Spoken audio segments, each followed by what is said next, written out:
नमस्कार दोस्तों, GPS online में आपका स्वागत है। दोस्तों, पिछले वीडियो में हम रोपण पढ़ रहे थे।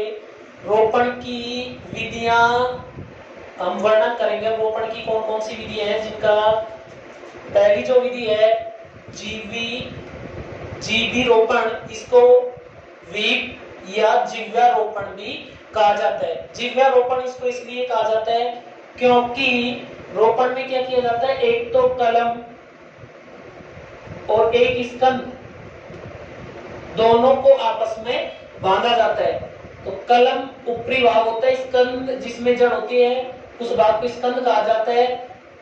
जीवी रोपण इसको इसलिए कहा जाता है क्योंकि जब हम कलम बांधते हैं तो उस परिस्थिति में कलम एवं स्कंद, ऊपरी जो भाग है वो कलम, निचला जो भाग है वो स्कंद, दोनों समान मोटाई का लेते हैं। यानी इसकी मोटाई, इसका व्यास दोनों का व्यास क्या होता है, समान होता है। दोनों को समान मोटाई का लेते हैं। लेने के बाद हम क्या करते हैं कि इसमें यानी दोनों में 5 से 8 सेमी लंबा, 5 से 8 सेमी लंबा जीभ के आकार का, किसके आकार का, जीभ के आकार का चीरा लगाकर दोनों को एक साथ स्थापित करके बांध दिया जाता है। तो जीभ के आकार का चीरा, इसलिए इसको जीवी रोपण, वीप यानी जीभ या जिव्या यानी कि जीभ रोपण कहा जाता है। ठीक है भाई, जीवी रोपण क्यों कहा जाता है, मेनली ये ध्यान रखना आपको कि दोनों में जो हम चीरा लगाते हैं ग्राफ्टिंग के लिए, तो वो कैसा होता है, जीभ के आकार का। किसके आकार का, जीभ के आकार का। ठीक है, तो जीभ के आकार का चीरा लगाने के बाद दोनों को हम क्या कर देते हैं, कसकर बांध देते हैं। बांधने के बाद कुछ समय बाद इन दोनों के जो संवहन उत्तक है ऐसे आपस में जुड़ जाती है। जुड़ने के बाद जो कलम है वो प्रस्फुटित होना यानी विभाजन करना शुरू कर देते हैं। तो इसे कहेंगे हम जीवी रोपण। क्या कहेंगे, जीवी रोपण। इसके बाद आता है दूसरी जो विधि है रोपण की, वो है फच्चर रोपण। क्या, फच्चर रोपण। इसको वेज ग्राफ्टिंग, WEDGEGRAFTING, ठीक है, वेज ग्राफ्टिंग भी कहा जाता है। इसमें क्या करते हैं कि इस विधि में कलम और स्कंद दोनों का व्यास समान होता है, और दोनों का व्यास जब समान होता है उस परिस्थिति में कलम में वेज का आकार का, कलम में किसका आकार का चीरा लगाते हैं, वेज का आकार का, और वेज का आकार का चीरा लगाते हैं, इसीलिए इसे क्या कहा जाता है, वेज ग्राफ्टिंग। जबकि स्कंद में वी आकार का।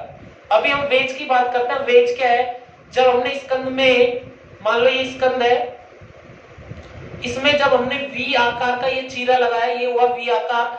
लेकिन जब हम इसमें सांकुर डाली, यानी कलम को जब हम इसमें रोपित करेंगे, उस परिस्थिति में क्या होगा, कलम को हम किस प्रकार से तैयार करें कि इन दोनों को हम एक सही ढंग से व्यवस्थित इसमें कर सके। तो कलम में हमको क्या करना है, वेज के आकार का चीरा, यानी एक खूंटे के आकार का चीरा। ये एक निचला भाग जो पहना है, ठीक है, ये कलम है, तो ये वेज का आकार का चीरा हुआ। ठीक है, इस आकार में तैयार करके हम इस भाग को इसमें रोपित कर देते हैं। रोपित करने के बाद आपस में इसको बांध दिया जाता है। तो ये कहलाता है वेज का आकार। क्या कहलाता है दोस्तों, वेज का आकार। जबकि जो स्कंद है इसमें वी के आकार का चीरा लगाते हैं। देखो इधर ये वी के आकार का चीरा, वी के आकार का चीरा हमने स्कंद में लगाया है। किसमें लगाया है, स्कंद में। तो स्कंद में वी का आकार का चीरा लगाने के बाद जो कलम है, उस कलम में हमें, या उस कलम को हमें खूंटे के आकार में तैयार करना है। यानी अगला भाग उसका पहना हो और धीरे धीरे उसकी मोटाई बढ़ती हुई चली जाए। तो इस प्रकार तैयार करके हम क्या कर देते हैं, इन दोनों को आपस में जोड़ देते हैं, और जोड़ने के बाद इनको कसकर बांध देते हैं। क्या कर देते हैं, कसकर बांध देते हैं। कुछ समय बाद इनसे नया पौधा बनना शुरू हो जाता है। तो समझ आया, फच्चर रोपण यानी वेज ग्राफ्टिंग। वेज ग्राफ्टिंग इसलिए कहा जाता है इसको क्योंकि जो कलम होती है उसको वेज के आकार में तैयार करते हैं, यानी एक खूंटे जैसी आकृति, जो निचला हिस्सा होता है खूंटे का, उसकी जैसी आकृति में तैयार करते हैं, और इस कलम में वी के आकार का चीरा लगाते हैं। इसलिए इसे कहा जाता है फच्चर रोपण या वेज ग्राफ्टिंग। ठीक है, कसकर बांधने से नया पौधा बनना शुरू हो जाता है। इसके बाद आता है तीसरा किरीट या मुकुट रोपण, किरीट या मुकुट रोपण, किरीट को ताज या क्राउन, CROWN, क्राउन, क्राउन यानी होता है क्या, ताज। तो किरीट या मुकुट रोपण को ताज या क्राउन रोपण के नाम से भी जाना जाता है। ताज में हमने देखा होगा कि हमने देखा है ताज में कि जो ऊपर वाला हिस्सा होता है उसमें कई भाग आपस में जुड़े हुए होते हैं, निचला वाला भाग जो होता है बड़ा होता है। तो इस विधि में क्या होता है कि जो इसका स्कंद होता है यानी मूल ग्रंथ होता है, निचला जो भाग होता है वो कलम से कई गुना मोटा होता है।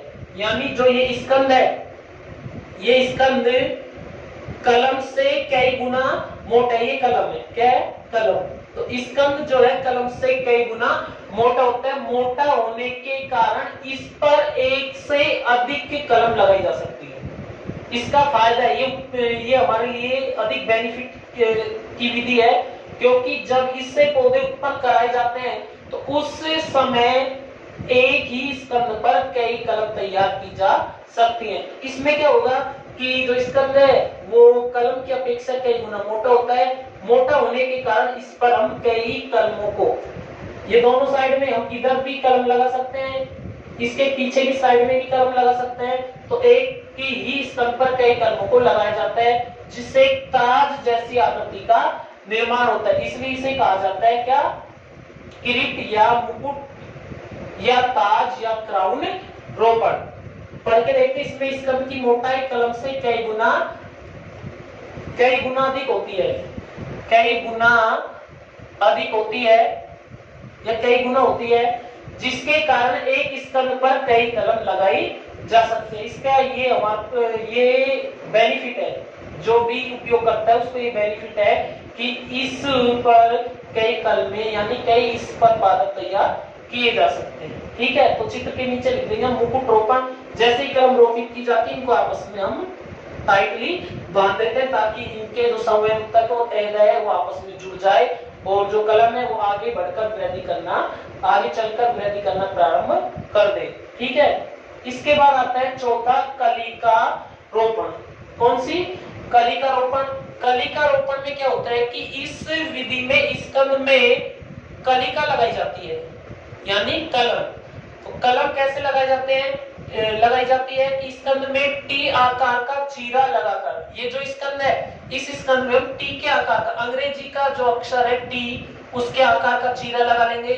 टी के आकार का चीरा लगाकर कलम को उसी आकार में तैयार करते हैं। कलम को भी कैसे, कलम को कैसे तैयार कर लेते हैं, उसी आकार में। जैसे इस तरीके से हम कलम को अलग करते हैं और अलग करने के बाद इस कलम को हम इस मूल ग्रंथ में ले जाकर स्थापित करके बांध देते हैं। ठीक है, तो उसी आकार में तैयार करके कसकर बांध दिया जाता है। ठीक है, तो इसको हम मेनली टी कलिकायन कहते हैं। कौन सा कहते हैं, टी कलिकायन। यदि मूल ग्रंथ में आई के आकार का चीरा लगाया जाए तो उसे आई कलिकायन कहा जाएगा। ठीक है, वैसे हमारी बुक में नहीं है, आई के आकार का चीरा लगाया जाए तो आई कलिकायन कहा जाए। कैसे, देखिए एक बार,